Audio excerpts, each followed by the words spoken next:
Good afternoon, my friends. I have had a number of questions in the last couple of days since I made that video, why people don't recover. A couple of questions. Well, what does it mean to set limits, to set boundaries with your limbic system? And then since the one I made about brain states, the most common answer I got of the brain state that people want and that they have a hard time with is safety and calm. And all of this comes back to a video I'd wanted to make anyway, so here we are. Containment and attunement. These are the two skills necessary to create safety in the body long term. And this is what I was referring to when I was talking about setting boundaries with your limbic system. So those are two different skills. We'll talk about containment first. So containment is how we delineate boundaries. And this starts on a couple different levels. It starts in the womb with feeling, we start out our existence inside of the strongest muscle that exists in the human body, the uterus. Like, you're bound up in this very tight space, and there's a lot of regulatory input. There's steady rhythm, there's the heartbeat of the mother, there's the sound of the amniotic fluid, the vibration of the voice, the steady footsteps of the mother. All of that is just a general noise. So that's the environment we start out in, and then we're born into a world where babies they love being swaddled because there's a sense of containment. If you know where the lines are and you can't move beyond them, you're like, okay, I'm safe. This is it. Like, okay, you just relax now and rest, right? That's how we feel. It moves beyond that as we grow up with parents setting boundaries in healthy ways. My favorite story around this is my oldest daughter. I had my two daughters, my two first daughters were 17 months apart. And my oldest daughter is very impulsive and adventurous, and she loved running for the sewage drains in the middle of the street. And so we'd be playing at the park, and then, I was like 7 months pregnant with her sister, and look over there, and my 15-month-old squatting in the street, like playing with the sewage, lid, and I'd have to run after her with my pregnant belly and pick her up kicking and screaming to take her back in the house, right? And that's what containment is. It's saying, no, this thing you're trying to do, because she would scream and cry about that just as much as she'd scream and cry about being hungry, or, not needing to go to the bathroom, or something that she genuinely needed, being in pain, right? The level of resistance I got from that 15-month-old was the same for something that was objectively dangerous as it was for something she genuinely needed. And this is the thing with your limbic system. Now, your limbic system might throw a fit if you try to change your direction from body checking to focusing on a visualization or music or a podcast or somatics, because it doesn't want to, right? Your brain thinks it's finding safety by looking for the tiger in the body, but it's not. If we're and that's what setting boundaries is about. It's containment. It's saying that I recognize as the adult that engaging in fortune telling or negative self-talk or body checking or, focusing on my symptoms, letting myself be scared of them, whatever the pattern may be, it's a bit more psychological in this part, that I recognize that doesn't make me safe. It actually perpetuates a feeling of unsafety that's not based in reality, that's based in this impairment, based in my mind, based in my limbic system looking for a threat that's not there because I'm stuck in stress chemistry. And my brain's like, well, the chemistry of danger is here. Where's the real thing? Where's the threat? And we're saying, no, I recognize that going down these pathways doesn't serve me, and so we'll no longer do it.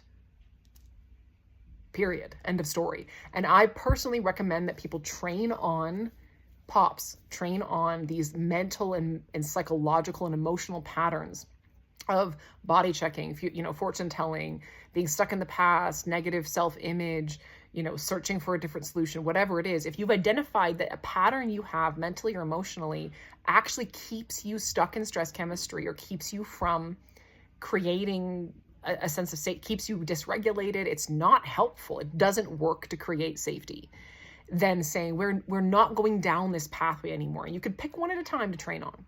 You can work on body checking for a period of time. That's something that a lot of my clients have had to do, and it's very helpful to just pick a POP, body checking is a big one, or fortune telling, whatever your most common one is, and say, okay, we're not doing this anymore.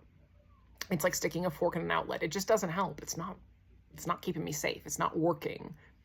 We've been doing this a long time, and it's never gotten us to a place of safety.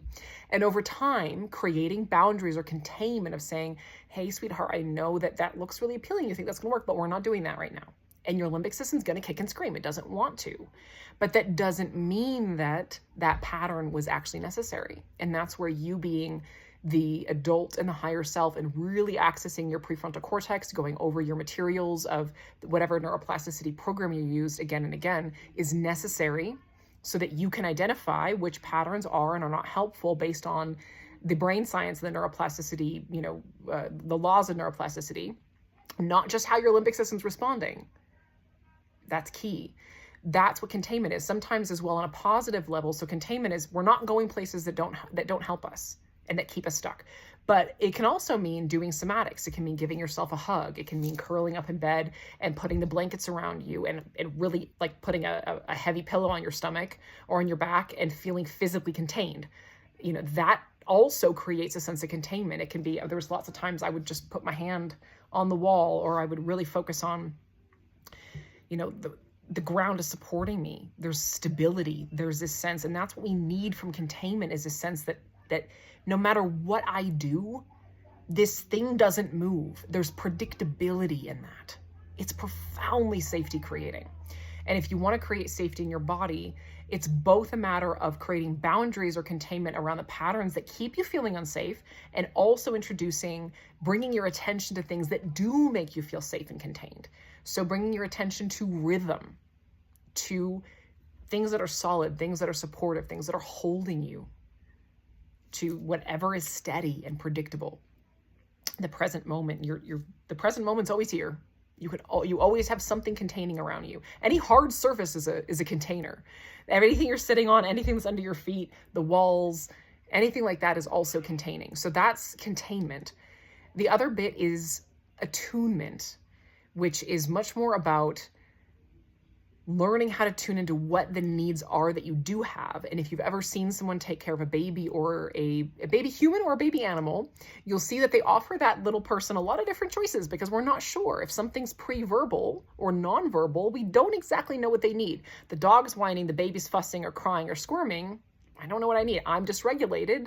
My limbic system's loud. I'm having symptoms in my body. Something's off, but I'm not sure what I need to feel better. So that could look like, if you're visualizing, well, what's the topic? You try out different, you can imagine your mind before you begin a visualization practice. What storyline sounds best? Does something calming sound good? Does something where I'm in water sound good? Does something relational where I'm connected with other people sound good? You can kind of go through and try on different things in your mind before you pick a storyline to see what feels most regulating. That's an example of attunement. In any point in time in your day, if you're elevating your mood, then you're tuning into, okay, do I want to laugh? I try watching something funny. Does that feel good, or does that feel like too much? Do I need something really soothing and calming? Do I need to be tapping on my chest? Do I need to be listening to beat-based music? Regulatory input usually mimics what we experience in the womb. So we've got containment, we've got rhythm, we've got white noise, we've got steady movement and swaying. All those things are great, and lots of vibration. So for you, that could be humming, singing, speaking to yourself in a soothing voice, holding yourself and just rocking and just being truly present with yourself. All of those things are you attuning to your inner self, your emotional world, your limbic system, your parts, and being present and connected with regulatory input. So that's an example of attunement. Containment can also mean tuning out of, or not being willing to focus on, negative sensory input, or anything along those lines. So those are the two things necessary over a long span of time to create safety. If you're still with me and you really want to create safety, beyond the basics of regulation, in order to reach a place of truly feeling safe in our bodies on a regular basis, processing and releasing stored trauma and old emotions from old experiences and trauma is necessary. Those experiences are not integrated. Trauma means we went through the experience, but we didn't actually feel it. Our system protected us by dissociating or otherwise disengaging. And so now we have all this unprocessed life experience that felt really scary, so scary that our brain was like, you can't be here for this. We're going to just tune out of this. And now you have all this undigested, scary life experience waiting to be felt in order for your system to be able to arrive in the present moment and feel safe. That happens after limbic recovery. We need to be fully regulated and calm before we're able to process trauma. If you're going through recovery and you still don't feel fully safe in your body, it's not your fault. It's probably unprocessed trauma and emotion. And that you'll get to that point. But know that, give yourself that context. That information is part of containment. saying, I understand why I don't feel safe yet, and it makes sense, and we're going to get there in time, helps you to feel safer in the moment with the unsafety that's still present, or the uncertainty, or that activation that's still there. So that's one thing. And other things, like in general, because we can be in a lot of interesting living situations in recovery.